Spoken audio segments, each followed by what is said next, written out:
Hi, today we'll be discussing about the restoring the soil quality. Why such a big topic, and how this will be connected to a leader, mid-career professional. So, uh, actually, I was going through a video of Sadhguru wherein he is raising a very valiant point where he is saying that most of the time this soil quality is linked to the uh, climate climate resilience and all that stuff, which is mostly the civic side of arrangement that a society should look into. Soil is a very different zone where, although it is the highest absorber of carbon, uh, what is which is what we are targeting at by 2070 to make the net carbon footprint to be zero. So for that to happen, soil is the main ingredient. That is how soil is getting linked into this climate resilience and all that stuff. But when we start to do something, then avoiding carbon footprint is something which is a far fetch a dream for everybody. Like say people like us, ordinary people, they will not have a clue as to what to do. So, of course, I was reading about these 26 climate leaders climate protagonists who are contributing, and many of them are working on soil and organic agriculture as well as beekeeping. So that is quite encouraging, inspiring for me. But here, me as a person who uh, helps mid-career professionals getting unstuck, and I assume that mid-career professionals are those people who are sufficiently trained and of management qualities, managers themselves, who are achievers by themselves. So here what we can do is there are 15 ways. Let us discuss those 15 ways of how one can go ahead with this. I believe that each of us, more or less, is an achiever. So let us start getting into the details. So here I'm Sangeeta, and I'm a leadership growth mentor, and I help mid-career professionals to get unstuck and feel fulfilled in their work. Um, but here is how our responsibility towards Mother Earth uh, comes requires some kind of attention from us as well. Uh, while like say it is part of our responsibility, like this Mother Earth is everybody's responsibility, including mid-career professionals. So let us start the part. The number one is how to start, get going. So I thought, start small. That has been my secret. That is part of my secret number one. Uh, that goes for everybody. So when you start, you have to start small. You have to start from one to reach 100, right? So even if your goal is like billions, like my goal is, so I have to start with just one, right? So start with your own balcony. So that is where you have full control. Your society, where you have to talk to few people, your society people maybe, to tell them what you are going to do. So many people will agree, some people will criticize, like that it will happen.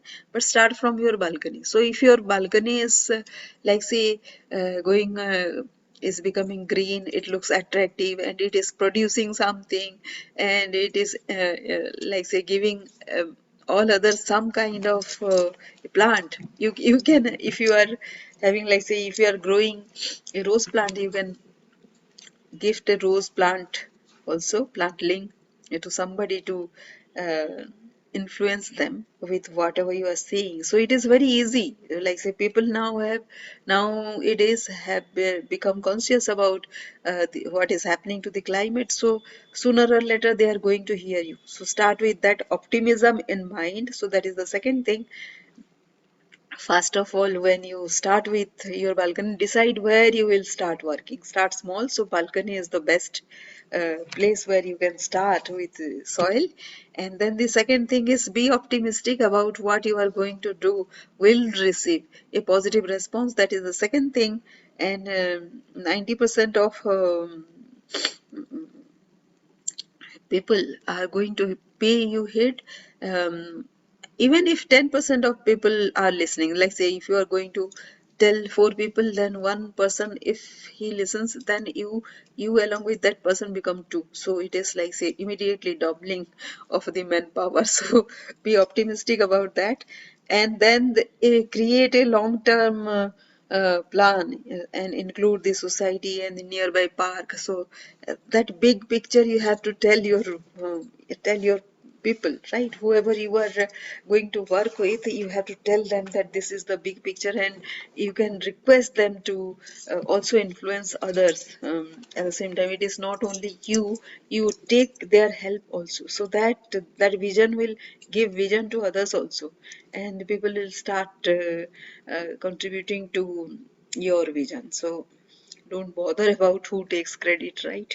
Here I should add that many people would come into your fold who would like to take the credit. Allow them that credit, because you you have to get many work done. So some people will be like that. Don't worry about that. Then, because you are output focused, so your immediately might be something will not come up. Whatever I have told you, immediately that might not have any results, but you have a plan. If you have presented in one way, then if you have a plan, then you will have another way of presentation also, bringing into bringing into the into your action plan about something which affects other people, so that they will be ready to contribute to whatever you are saying. So this is the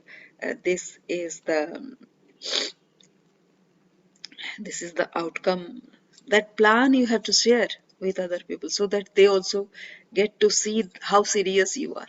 When you are serious, people start they don't hesitate to follow. They actually don't like to come to the person who just has a great idea and doesn't have a serious plan of action.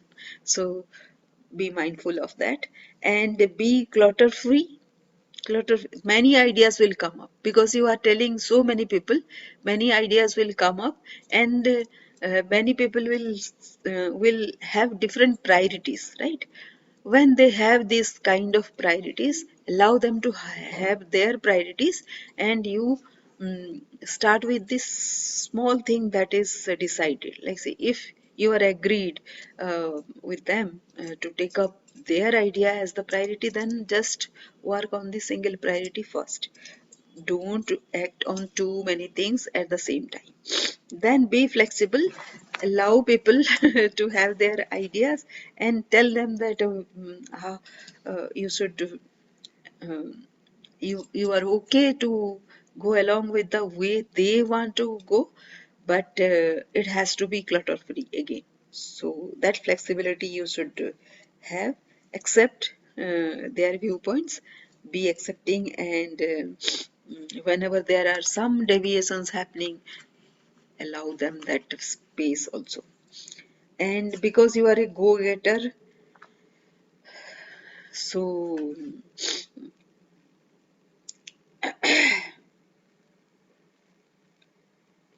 you should know what is the next. If you suppose you are successful, right? You are you are done with the society's workplace and the nearest park. What next?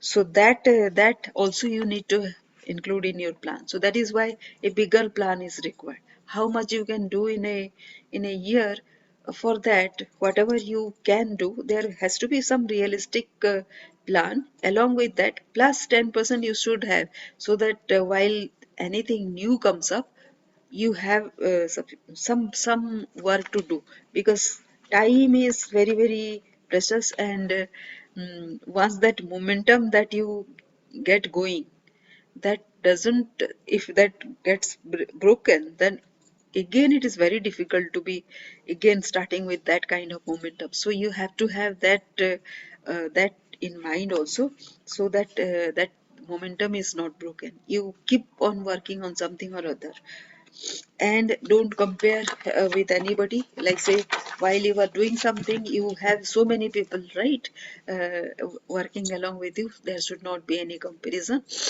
Of course, you can have some kind of award for the person who is doing the most, contributing the most, but it should not be, it is for the encouragement of the entire team, and it is not for the comparison. Everybody has his or her own pace to go, so respect that. Then practice moderation. Sometimes you will feel very enthused, so you will go overboard. No, not like that. Optimize your efforts. So whatever is to be done today, that has to be done. And if you feel like going a little extra, you can go a little extra, of course, but conserve your energy for the next day, because again momentum is very important. And if you stop doing the next day, taking action the next day, it will break momentum, because people will start noticing that you work on certain day, and certain days you are completely stopped. The leader cannot stop, right? Then be eager to learn. It is about the soil texture, that is what you are going to restore, right? The soil quality. Now, what all is there in the soil quality? We don't know, right? So if we don't know, read a book, know more, know the soil testing may be the one thing. Texture, by texture you may get lot many hints how many organisms are living there, because lot many organisms live there, which make the soil rich. And if they are not there, if they haven't come back to that soil, then the soil is has not started healing. So all that you need to have that knowledge, because many people will ask many things. You may notice so many things changing while the soil is healing and getting restored. So you should know. So be eager to learn. Then make a 100 days plan, execute what is meant for today, right? That is the doer in action. Then intensify your motivation, because it is the globe that is in the concern, right? It is the globe. Even though the area that you are working, or the planet Earth, is a tiny one, and the entire universe, still it is the only place where we live, right? So it is very important for us to restore this, so that no, it continues providing for us. So because of some some lacuna in our knowledge, we have done lot of destruction to the soil texture. Let us restore that. It is restorable. And then be helpful, create opportunities for other people to participate, or whatever they are going. If that momentum, in order to build that momentum, whatever is required, please allow that. Be flexible with that, accept it, see the bigger picture that they are bringing into your picture. So it will be a great one. So this is all. These are the 15 characteristics, or 15 ways of you as an achiever can contribute to restore the soil quality in your area. And let us spread the word, and do it immediately. I have started with my balcony.